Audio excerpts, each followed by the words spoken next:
Hey everyone, it's Joshua. Over the course of my life, I've been through a lot of things. I've experienced a lot of generational trauma and witnessed a lot of unhealthy relationship dynamics.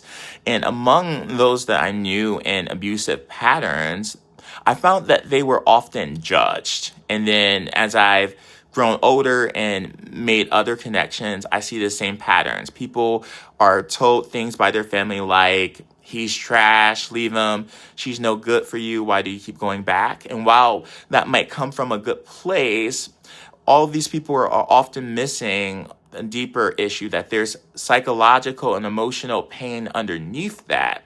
And these unconscious patterns aren't things that they're choosing to do in the first place. So I want to take a moment to validate those of you who have found yourself in chronic cycles of trauma bonding and emotional abuse.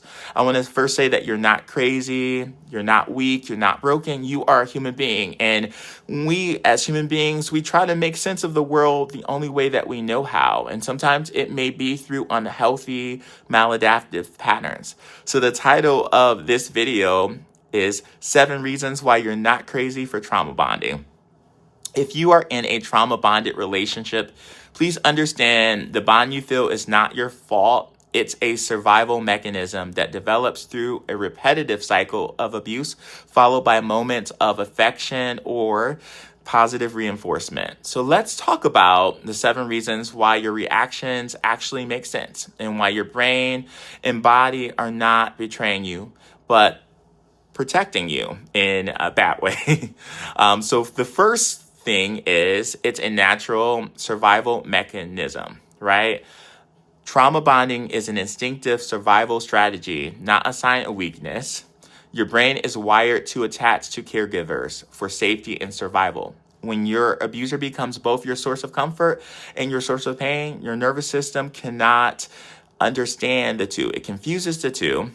Especially if you've experienced inconsistent caregiving in childhood, you've kind of learned to equate love with unpredictability. So what might look like clinging from the outside is actually your body trying to survive chaos. Number 2, you are experiencing intermittent reinforcement.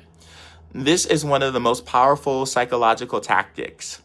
The abuser alternates between harm and affection, abuse followed by apologies, gifts, or tenderness. We love tenderness, right? Those good moments trigger dopamine in your brain, making you crave them more and more. You're not addicted to the person actually, but addicted to the relief that comes after the pain. This intermittent reward system is the same mechanism that keeps gamblers pulling the lever, hoping that they're going to get their big jackpot. I think that's an app, actually. The abuser deliberately uses manipulative tactics. So gaslighting, isolating, controlling you. The abuser uses these tactics to get you to become dependent upon them, to chip away at your self-esteem, and to make you think that what's happening isn't actually abuse. It's all you. The next thing is you're trying to regain a sense of control. When you're in a chaotic or unsafe situation, your brain craves control. Many survivors stay because they believe if I just do everything right, the abuser will stop doing what they're doing. You start walking on eggshells, trying to predict or manage the abuser's emotions. That again is not weakness. That is your survival instincts kicking in, and you're kind of over functioning in a situation that you were never supposed to be in the first place. Number 5, you've lost your sense of self, right? When we're enduring these patterns of abuse, it can erode our sense of identity little by little. You start centering everything on that person, your emotions, your decisions, your time around the abuser's needs and mood. Over time, you forget who you were before them. It's not that you don't have a self. It's that your authentic self has been buried underneath constant emotional survival.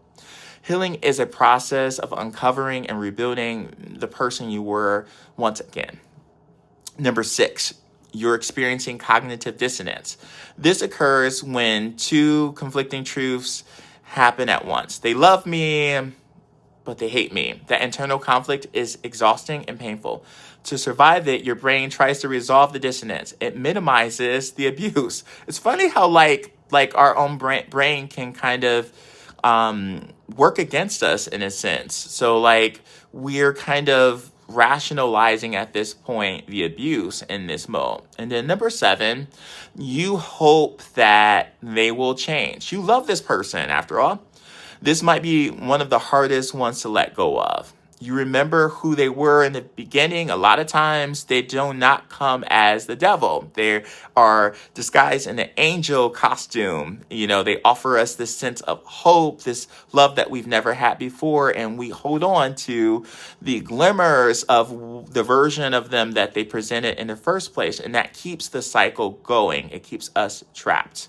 So if you're in a situation like this, I want you to hear me clearly. You are not crazy, really. You're not. You're not broken.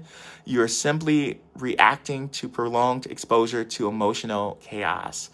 Your body and mind learned how to survive danger by attaching. And now your healing will come by learning how to form safe attachments with the right people. So safety starts with healing, and it starts with you attaching securely to yourself. So I hope that that resonates with you. And again, you are not crazy for trauma bonding.